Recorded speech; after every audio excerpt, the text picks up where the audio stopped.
ஹலோங்க, இன்றைக்கி ஒரு மசாலா தோசை பண்ண போகிறேன் பாருங்கள். நம்ம ஆர்டினரி வீட்டு இட்லி மாவு தான் இது.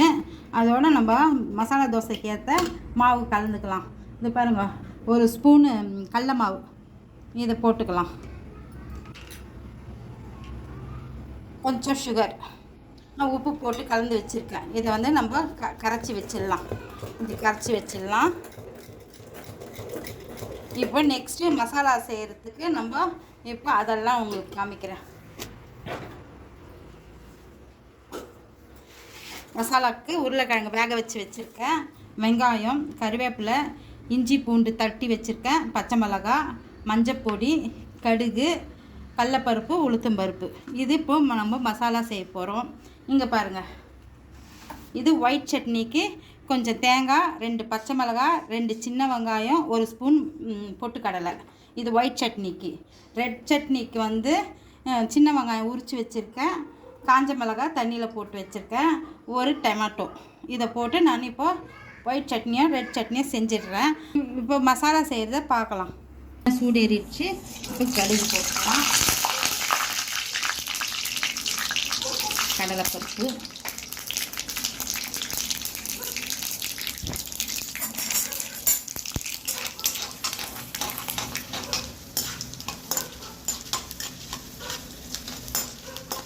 கருவேப்பிலையும் போட்டுக்கலாம், இஞ்சி பூண்டு தட்டி வச்சுருக்கேன் அது வந்து சேர்த்துக்கலாம், பச்சை மிளகாய் சேர்த்துக்கலாம். அது நல்லா வறுக்கிறோம்.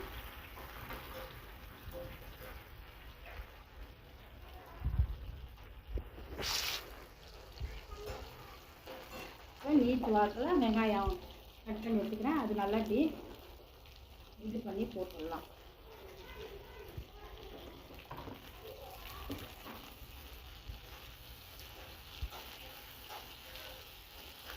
அந்த மசாலாக்கு தேவையான காய்ச்சி சேர்த்துக்கலாம். இது தோசைக்கு உண்டான மசாலாங்க. பூரி கிழங்கு மசாலா வந்து அது வேறு விதமாக செய்கிறது. அது ஒரு நாளைக்கு செஞ்சு காமிக்கிறேன் நான்.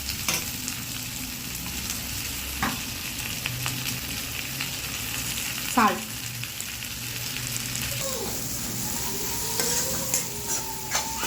மஞ்சத்தூள் போட்டுட்டேங்க. மஞ்சள் ஸ்மெல் போனதும் இந்த உருளைக்கிழங்கை சேர்த்துக்கலாம்.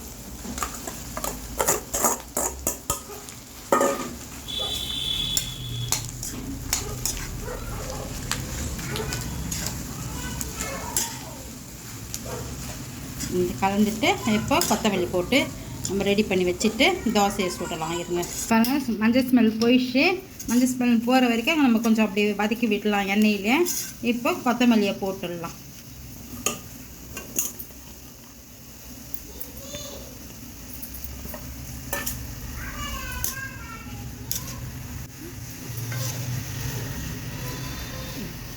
கொத்தமல்லியை போட்டு நம்ம ஆஃப் பண்ணிடலாங்க.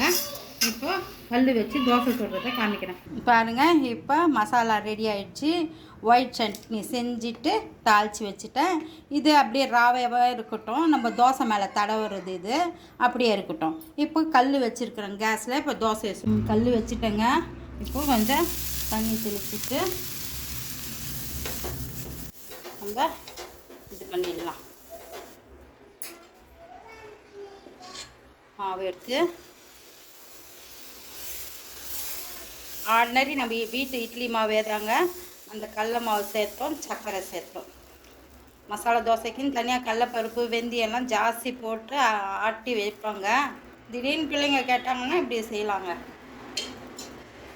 இது வந்து நெய்யோ ஆயிலும் கலந்து வச்சுருக்கேன், அதை நம்ம ஊற்றிக்கலாம். வெறும் நெய்யாக இருந்தால் கூட திகட்டுற மாதிரி இருக்கும். இது சேர்த்து வச்சுருக்கேன். வெந்ததும் இந்த மாதிரி அப்படியே ப்ரெஸ் பண்ணி விட்டோம்னா நல்லா கிறிஸ்பியாக வரங்க. இப்படி திருப்பி விட்டு இப்படி ப்ரெஸ் பண்ணி விடணும். இந்த மேல் மாவெல்லாம் அப்படியே வெந்து வந்துடும்.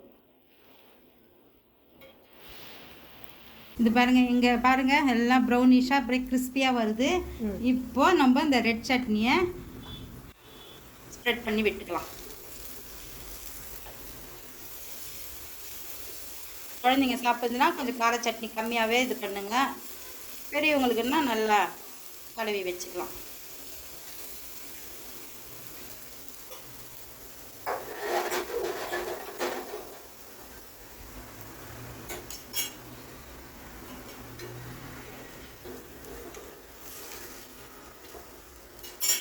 இன்னும் கொஞ்சம் இந்த பக்கம் இருந்து ஆகட்டும். பொறுமையாக செஞ்சோம்னா க்ளீனாக வருங்க. ஹோட்டலுது மாதிரியே டைம் கொடுக்கணும்.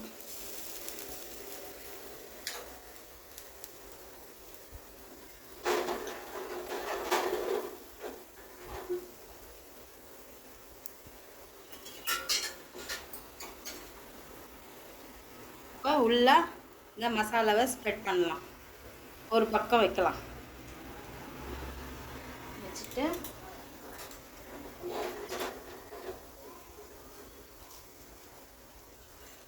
பாருங்க, என்ன சைஸ் சின்னதாக இருக்கும் வீட்டு கல்லில் செய்கிறது.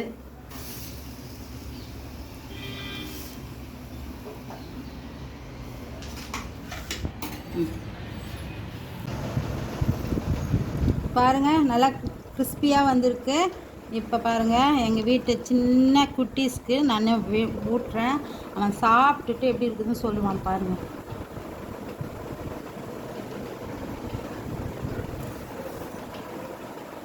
ఎట్ట ఉంది நோட்டில் சொப்பு எட்ட ఉంది சூப்பராக இருக்குதாங்க. செய்யுங்க, இதே மாதிரி செய்யுங்க. மாவு அரைக்கணும்னு இல்லை, வீட்டு மாவுலே இந்த மாதிரி இந்த கடல மாவு சர்க்கரையை சேர்த்து நீங்கள் இந்த மாதிரி செஞ்சு பாருங்கள். செஞ்சு சாப்பிட்டுட்டு கமெண்ட்ஸில் கமெண்ட் பண்ணுங்கள். சப்ஸ்கிரைப் பண்ணுங்கள். தேங்க்ஸ்.